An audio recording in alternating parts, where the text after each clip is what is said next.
The Gospel according to Luke chapter 20 and verses 1 to 47.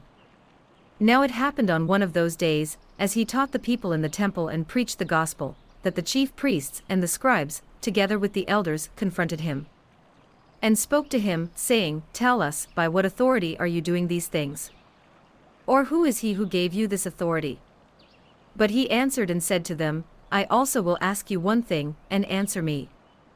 The baptism of John, was it from heaven or from men?"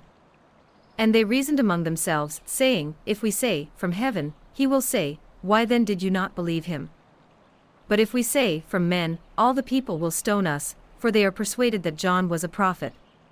So they answered that they did not know where it was from. And Jesus said to them, "Neither will I tell you by what authority I do these things." Then he began to tell the people this parable: A certain man planted a vineyard, leased it to vine dressers, and went into a far country for a long time. Now at vintage time he sent a servant to the vine dressers, that they might give him some of the fruit of the vineyard. But the vine dressers beat him, and sent him away empty-handed. Again he sent another servant, and they beat him also, treated him shamefully, and sent him away empty-handed.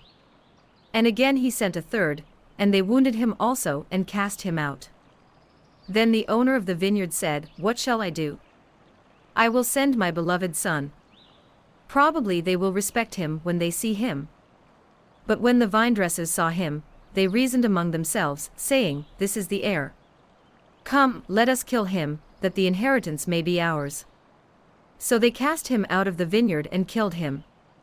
Therefore what will the owner of the vineyard do to them? He will come and destroy those vine dressers, and give the vineyard to others. And when they heard it they said, "Certainly not." Then he looked at them and said, "What then is this that is written? The stone which the builders rejected has become the chief cornerstone. Whoever falls on that stone will be broken, but on whomever it falls, it will grind him to powder."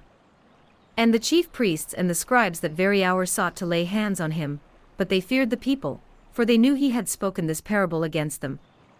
So they watched him, and sent spies who pretended to be righteous, that they might seize on his words, in order to deliver him to the power and the authority of the governor. Then they asked him, saying, "Teacher, we know that you say and teach rightly, and you do not show personal favoritism, but teach the way of God in truth. Is it lawful for us to pay taxes to Caesar or not?" But he perceived their craftiness, and said to them, "Why do you test me? Show me a denarius. Whose image and inscription does it have?" They answered and said, "Caesar's." And he said to them, "Render therefore to Caesar the things that are Caesar's, and to God the things that are God's." But they could not catch him in his words in the presence of the people. And they marveled at his answer and kept silent. Then some of the Sadducees, who deny that there is a resurrection, came to him and asked him, saying, "Teacher, Moses wrote to us that if a man's brother dies, having a wife, and he dies without children, his brother should take his wife and raise up offspring for his brother. Now there were 7 brothers. And the first took a wife and dies without children. And the second took her as wife, and he died childless. Then the third took her, and in like manner the 7 also, and they left no children, and died. Last of all the woman died also. Therefore in the resurrection, whose wife does she become? For all 7 had her as wife." Jesus answered and said to them, "The sons of this age marry, and are given in marriage.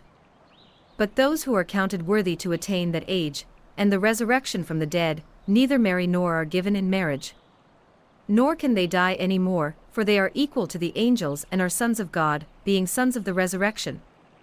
But even Moses showed in the burning bush passage that the dead are raised, when he called the Lord the God of Abraham, the God of Isaac, and the God of Jacob. For he is not the God of the dead but of the living, for all alive to him."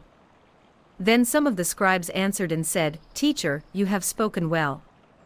But after that they dared not question him any more. And he said to them, "How can they say that the Christ is the son of David?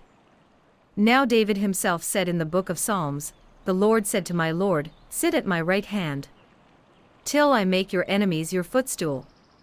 Therefore David calls him Lord. How is he then his son?"